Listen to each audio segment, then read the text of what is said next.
Hey there folks, it's Mark Johnson from tech-snobs.com. Today we're going to go ahead and give you a full unboxing of the brand new Sony Xperia Ion. Now this is Sony's flagship product for 2012. It was announced back in CES show of this year, and it's got some nice specs on it. I'm going to go ahead and give you a little rundown. It's got a 4.6 inch what Sony calls a reality HD display. It also has a 12 megapixel camera, which is I'm very interested to see how that turns out. And then of course it does have LTE as well. The only downside I could see so far, I'm just going to come out here in the front and say it, is it does not have ice cream sandwich from the jump. So it does have Android, I believe it's 2.37. So let's get into it and let's see if Sony adds anything more to the box on as far as the accessories than other carriers do. See what we got. Standard AT&T, got your quick start guide as normal. Some nice video shooting tips. The device itself, so let's set that aside. And on the inside, very unusual power brick. I haven't seen this one quite as large as this, but obviously, see if I can get into it. 300, looks like 1500. Yeah, it's still a 5-watt output, so that's pretty big, believe it or not. You also have, your standard. Let's see what this is exactly. I want to say standard micro SD, but Sony, you never know. Okay, you do. It is a micro USB cable, and let's see what else we got here. US safety guidelines, seen that.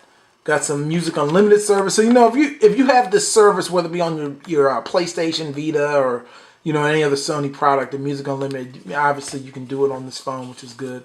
And everything else is just manual, so not really much to see there.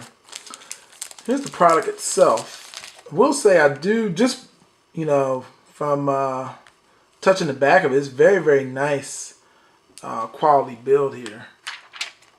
Really like how this phone feels so far. It does have HDMI on it. Let's see what else we got here. So yeah, you have your HDMI and your micro USB port right here on the left hand side. You got your volume rocker on the right. Your power button. Let's go and power this up. No removable battery. Let me double check. I don't believe it's a removable battery, but we'll double check that. Let's go ahead and peel the back off. I tell you what, I like this back, how it feels. It feels like a kind of like a, I don't know, like maybe some type of metal. I gotta really look that up and see exactly what type it is. So that looks pretty cool. And I also saw that. Okay, so there's no removable battery, but you do have a micro SD slot on the back here. The pops off similar to the HTC One S is the closest thing I could think of. And I guess this is where your SIM card is going to go.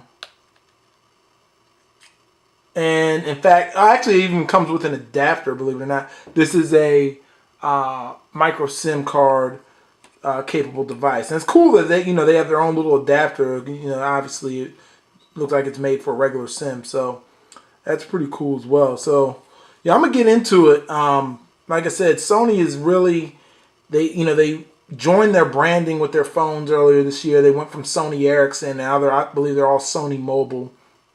So it's going to be very interesting to see how things turn out. But I will say this, from just looking at this phone, it definitely feels like it's a good contender. One other good thing about it, it is only $99 on a 2-year contract. So that is definitely a good thing.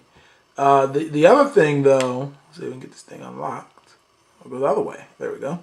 The other thing I would say is that this phone also, it does have gingerbread. And, and obviously that's going to be something people are going to harp on.